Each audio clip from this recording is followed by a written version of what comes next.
To create my composite, I have 18 images. That is an exposure, 2 exposures every 4.5 minutes.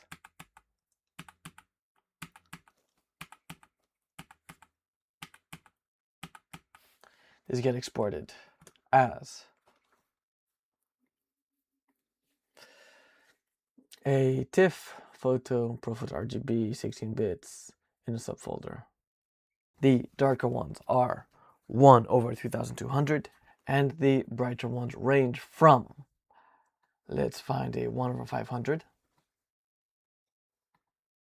Yes, from 1/500 to a 1/1600. This depends on which ND setting I had on the variable ND. I took 3 exposures actually, a 1 ND stop, a 5 ND stop, and then a 16 or 17 ND stop, so with the solar filter. Reviewing them, I've decided I only need these photos because these are all of similar exposures in reality, and these are all of similar exposures, of course, because they're 1/3200 with the same ND filter. In Photoshop, we open them.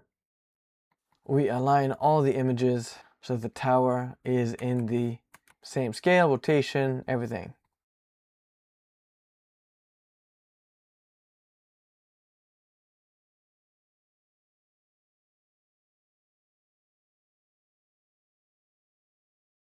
We then separate between the highlights and the non-highlights. So these are both identical stacks of the images. One has one version of the mask, the other one has the inverted version of the mask.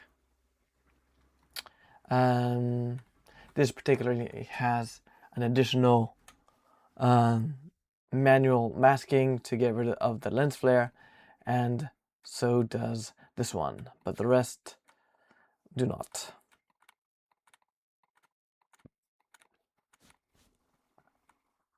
And then looking at the reverse, this is what it looks like.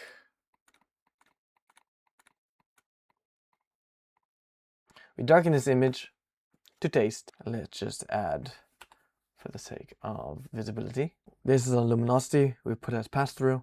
We have these as screen, so we basically multiply the highlights, put them all together, put their blend as luminosity.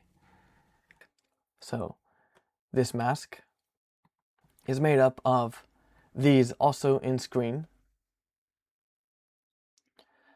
monochromatic, increasing the contrast so that there's a big definition between dark and bright. That is necessary because I just want a cleaner mask.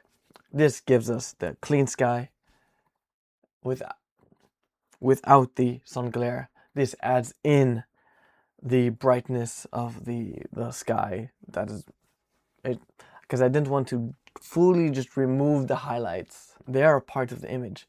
So this is a way that I can control their influence on the image. And then we add these, all taken in the same camera within a span of 4 seconds of each other. These are put into screen mode, screen blending mode, and then a mask is added. Just get rid of the solar flares over the building. They don't detract too much. You know what?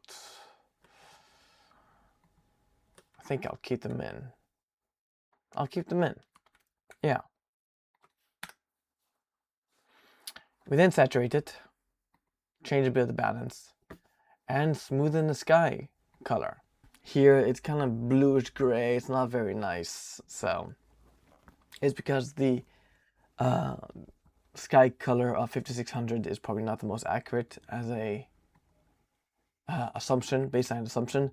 The camera had no clue what the white balance is because I had multiple filters on and off, different exposures. I guess the color of the sky is changing. It had no clue what was happening. That just to tweak the colors just a bit. And that's the final version. Save it.